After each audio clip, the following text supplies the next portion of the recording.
étant un candidat investi sur la liste nationale de la coalition Benno Bokk Yakaar, c'est de mon devoir de rencontrer toutes les populations, d'abord de ma commune et des 4C, et même du département de Rufisque et au-delà même du département. Sur ce, je peux vous dire, par rapport à votre dernière question, je pense que sans me tromper, et vous pouvez vous-même le témoigner, vous savez que Bambilor est acquis depuis lors par la coalition Benno Bokk Yakaar. C'est ce qui m'a permis aujourd'hui, lors des élections locales de 2014, sur les 14 listes, sur les 6 listes, la coalition Benno Bokk Yakaar a remporté largement la victoire. Donc je pense qu'aujourd'hui, je peux vous confirmer qu'au soir du 30 juillet, nous gagnerons largement.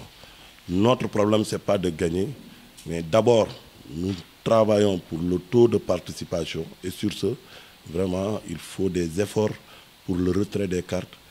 Et après avoir retiré les cartes, vraiment, nous nous battrons pour que les meilleurs résultats du département de Rufisque puissent venir de la commune de Bambilor. C'est ça mon combat aujourd'hui. Comment vivez-vous la situation de distance avec le coordinateur départemental de la terre? On a vu que hier, les caravanes. Est-ce que vous n'avez pas eu peur hier en rencontrant le ministre vraiment? Mais il faut savoir Ndiagne et Oumar Gueye, l'histoire de Ndiagne et Oumar Gueye. Aujourd'hui, si Oumar Gueye est ce qu'il est aujourd'hui, il le doit beaucoup à des jeunes comme moi qui l'ont encadré, qui l'ont soutenu dans les combats les plus difficiles de sa vie politique. Nous étions toujours à côté de lui. Mais je pense que nous pouvons faire une réflexion actuellement par rapport à l'homme Oumar Gueye. C'est quelqu'un qui ne gère que ses intérêts. Il n'a pas d'amis, il n'a pas de relation. Oumar Gueye, c'est quelqu'un qui n'a pas d'amis, qui n'a pas de relation, il n'a que ses intérêts. C'est la phrase que De Gaulle disait, l'État n'a pas, la France n'a pas d'amis, la France n'a que des intérêts. Oumar Gueye n'a pas d'amis, il n'a que des intérêts à préserver dans sa vie. Et je pense que si nous allons plus loin, vous pouvez voir et dire que tous ces compagnons qu'il avait eus, il s'est séparé d'eux pour des intérêts personnels. Et je pense que ça, c'est pas un homme, c'est pas une référence de nous, la nouvelle génération. Le bruit que vous dites qui me lie avec lui, que j'ai eu avec lui, c'est uniquement des problèmes d'intérêt politique.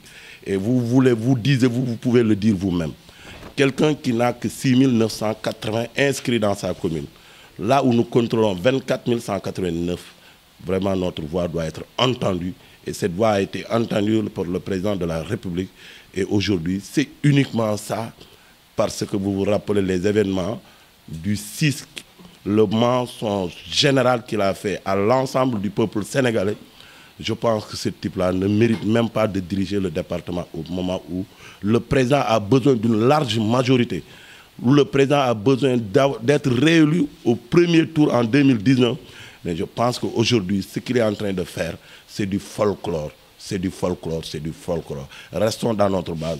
Travaillons pour d'abord le retrait. Et aujourd'hui, si vous connaissez la situation des retraits de cartes, je pense qu'il ne mérite même pas de... Il ne mérite lui-même pas. Il ne doit même pas sortir de sa Sangalkam natale pour aller faire campagne ailleurs. Non, mais ça, vous le connaissez mieux que moi. Vous savez que Oumar Gueye, actuellement, c'est le passé. Nous le conjuguons au passé dans les 4C. Dans le département et au sortir des élections du 30 juillet, ce que je dis, vous pouvez même le constater. Ce qu'il fait, c'est du charme. Il est en train de charmer la presse, il est en train de charmer les réseaux sociaux, il est en train de charmer toutes les voix communicants pour se faire un nom, pour se faire un visage politique. Mais je pense qu'il peut se tromper en essayant de tromper les populations. Vous voyez ces caravanes, vous voyez comment aller faire des caravanes avec des Ndiaga, plus de 40 Ndiaga, 50 Ndiaga, issus de tout le département pour faire un meeting où tu ne peux même pas rassembler, dans le village où tu es, tu ne peux même pas rassembler 200 personnes. Je pense que ça, c'est peine perdue. Et c'est ce qu'il est en train de faire. Et je pense qu'aujourd'hui, il cherche à leurrer, à tromper le président, mais il se trompe lui-même. Hier, vous avez vu les voitures de Seneweb, de Leral. Aujourd'hui, il est en train de coloniser la presse sénégalaise, la presse en ligne. Pourquoi? Pour se faire un nom, pour Mais moi, je pense que ça n'a pas... il n'a pas besoin d'avoir cette mode de communication et de mettre des gens sur les réseaux sociaux pour uniquement vendre la peau de Oumar Gueye. Ça prouve nettement que vraiment ce n'est plus le Oumar Gueye de 2007, ce n'est plus le Oumar Gueye de 2006, ce n'est plus le Oumar Gueye de 2008, ce n'est plus le Oumar Gueye de 2012.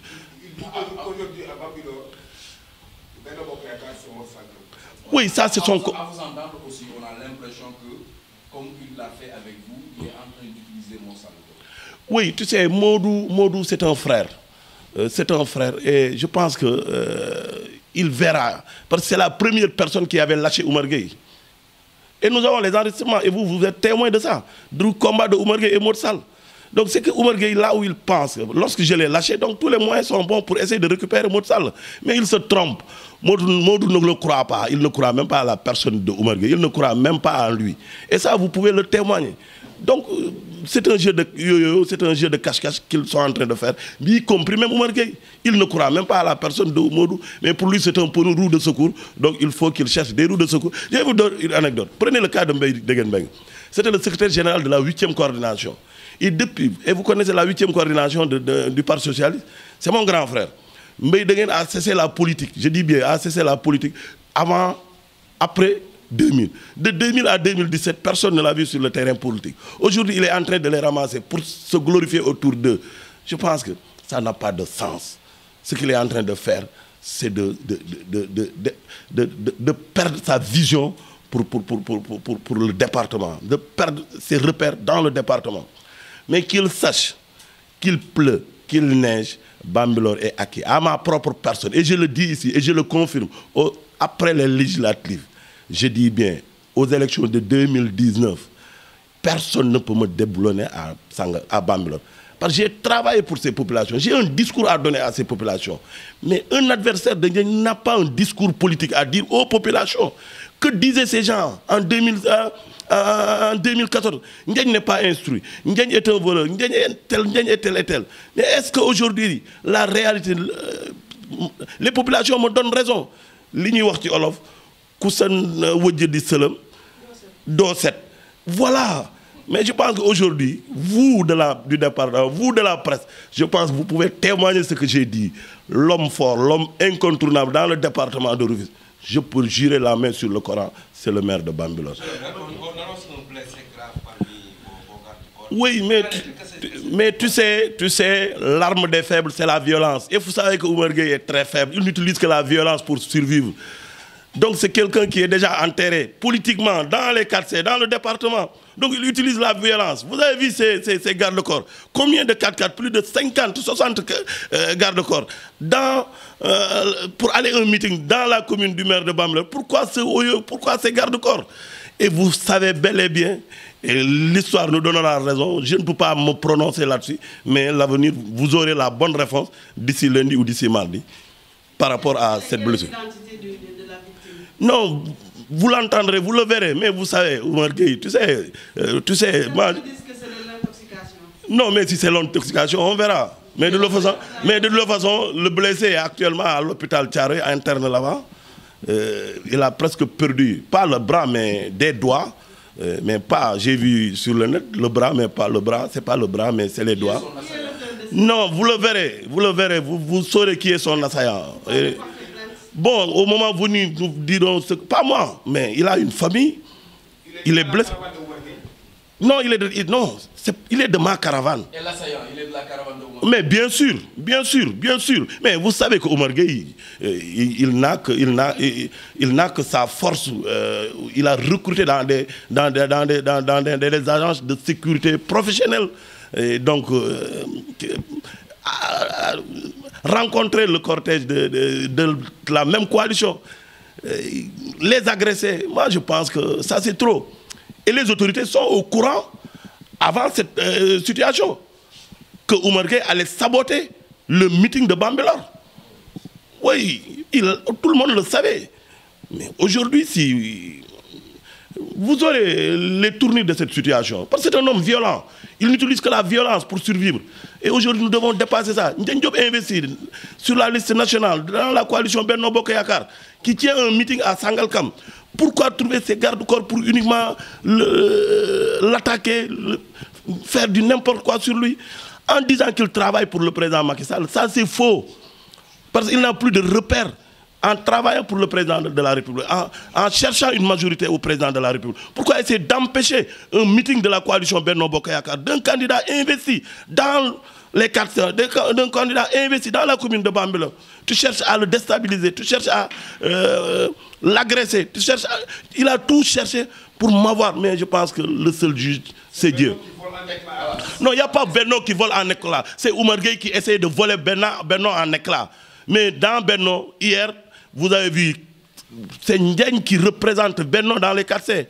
Aujourd'hui, il ne peut pas être accompagné dans les quartiers d'un coordonnateur du Parti Socialiste, il ne peut pas être accompagné d'un coordonnateur de la LD, ni de l'AFP dans ces caravanes.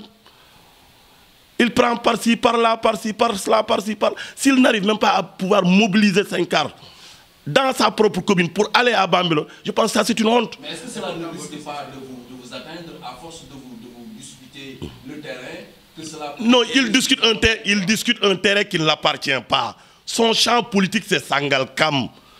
Son champ politique c'est Sangalkam. Mais Bambilor n'est pas son champ politique.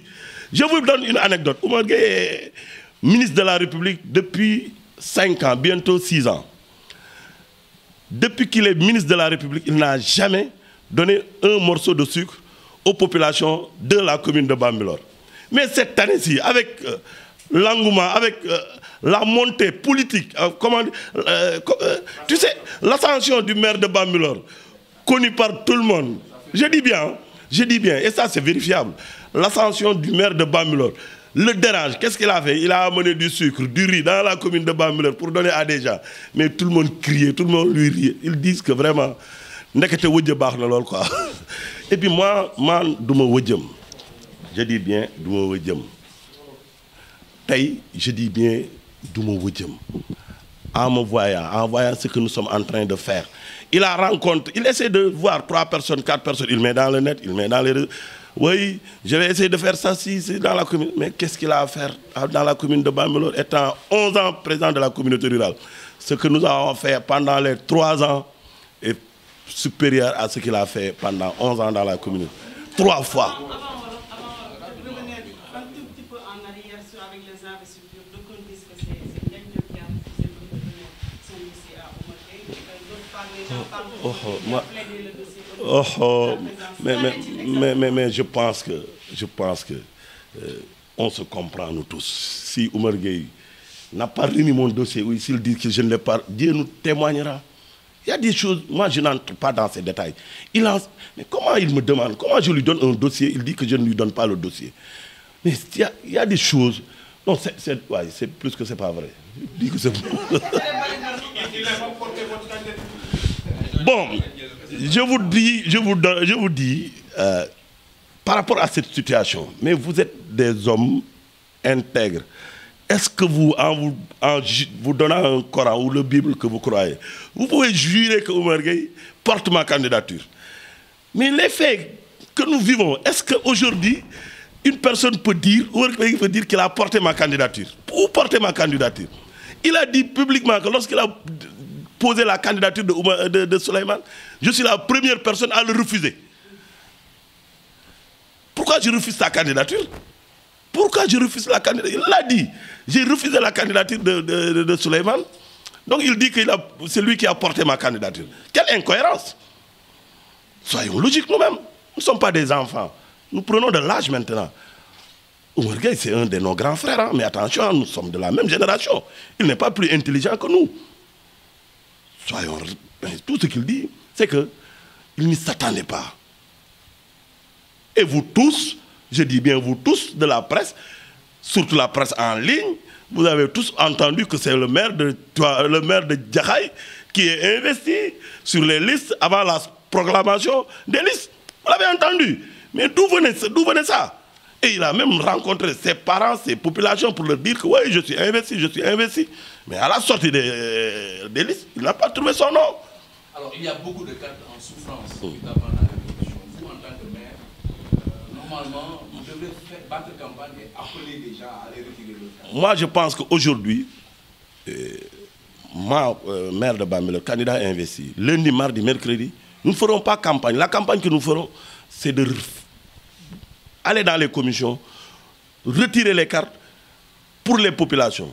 Pas aller récupérer les cartes, mais amener les populations à venir récupérer leurs cartes pour que nous puissions avoir un taux de retrait ou bien un taux de participation. Mais si je vois des gens avec tout leur arsenal financier, je pense que vous n'êtes pas entré, mais en vous disant qu'il a refusé même de me donner ce que le parti la coalition a appuyé les collectivités locales. Il me le refuse. Bon, je ne parle pas du chiffre, mais il me l'a refusé. J'ai envoyé mon premier adjoint. Il a dit à mon premier adjoint, oui, j'ai donné à tous les maires, donc il faut que le maire vienne. Mais est-ce que mon premier adjoint ne peut pas me représenter? Non, pas ça, il ne m'a pas donné, c'est à plein jour. En ce moment, j'étais à Tuaon, on m'a appelé, son chef de cabinet m'a appelé pour me dire que les moyens de la campagne est là. Le ministre... Vous n'avez pas reçu les 100 000 francs comme les autres collectivités locales? Comment? 100 000 francs par collectivité locale. 100 000 francs par collectivité locale, vous n'avez pas reçu? Non, je n'ai pas reçu des mains de Oumar Gueye, les moyens de campagne. Je dis bien les moyens de campagne. Je n'ai pas reçu des mains de Oumar Gueye. Mais tu sais, en sachant que pour qu'il y ait une éclatante victoire dans le département, il faut y associer le maire de Ndiaye Diop, dont ses 7 arrière-grands-parents ont été enterrés dans ce département. Il faut le retenir. Moi, je suis Medine, département de Rufisque. Je suis né ici. Made in Rufisque. Et aujourd'hui, moi, je pense que ce serait une honte pour un maire de battre campagne sur le programme du président de la République. Ça, c'est une honte.